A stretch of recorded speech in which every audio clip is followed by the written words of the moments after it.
Good morning, everybody. Lee Brower here, and welcome to this week's edition of Meaningful Monday. I am grateful to be here, and I am glad to be here.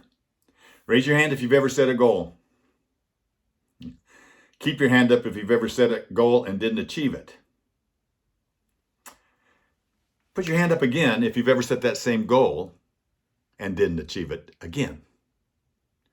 Now, how many times can we keep doing this? Could it be that you just weren't fully motivated? You know, Daniel Pink believes that there are three key motivations that drive our behavior and our decisions. Number one is autonomy. Now think about it. Autonomy is the power for me to choose, to make my choices myself. If somebody imposes something on me, then I don't have autonomy. It's the freedom of self-direction. So autonomy, number one. Mastery, number two. Becoming better at something. Motivated to become better, even better. And then purpose is number three. Knowing why you are doing something rather than simply how to do it. I think back on a goal that I shared with you a few weeks back for Meaningful Monday, where, I was meeting with the great Coach John Wooden, right? And we talked about a goal that I set with him. And I said, I'm going to do this every day, Coach, every day. Well, I didn't do it every day. I stopped and then started and then stopped and then started and then stopped and was going to start over again. But he caught me in the moment. Let's go back to Daniel Pink and what he said were the three motivators. First of all, did I have autonomy? Yes, I chose for myself. Remember, it was all about reading scriptures. He said he read from good books daily. I said I was going to read 5 pages a day. So I had autonomy. I made that choice. Mastery. Was this about becoming better at something? Maybe, but I didn't feel it in the moment. You see, I kind of made it from my ego. And then the third thing was purpose. Now, I didn't know my why. I didn't really understand it. My why was to do it every day. But I didn't really think what it would mean to me. And so when you look at those three things together and you ask, okay, was I motivated by those three things? Probably, but it gets down to the last one. Was I motivated by my why? And then I think about what the acclaimed James Clear said. He said, this strategy, the strategy of doing 1% per day, just focusing in on doing 1% a day.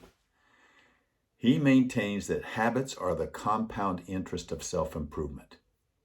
If you can get 1% better at something each day by the end of a year, you'll be 37 times better.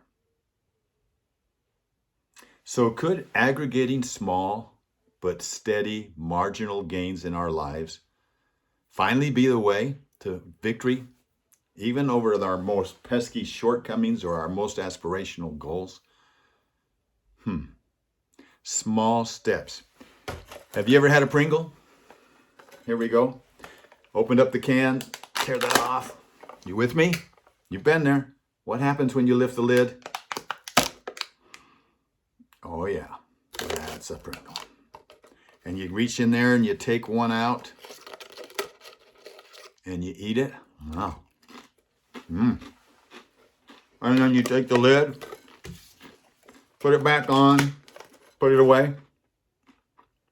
No. Good. What do? Once an object's in motion, it tends to stay in motion. So we call those Pringles. This little 1% that we can do every day to make ourselves 37 times better by the end of the year. We call those Pringles. And truly, it's by small, simple, and yes, even just 1% things that great things can be brought to pass. And if you're not willing to be in motion, no one can help you. If you are willing to have vision and be in motion, no one can stop you.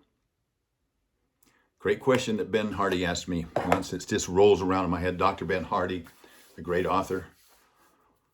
He said, Lee, what does your future self possess that you don't? What does your future self possess that you don't? If that is enough to motivate you, to give you your why, so that you've got the choice to make to become even better because, then I don't know what it would be. So think about Pringles. Think about taking those one small steps incrementally, 1% a day. Make yourself 37 times better by the end of the year. Have a meaningful week. Pringle it every day. I'll talk to you next week. Bye-bye.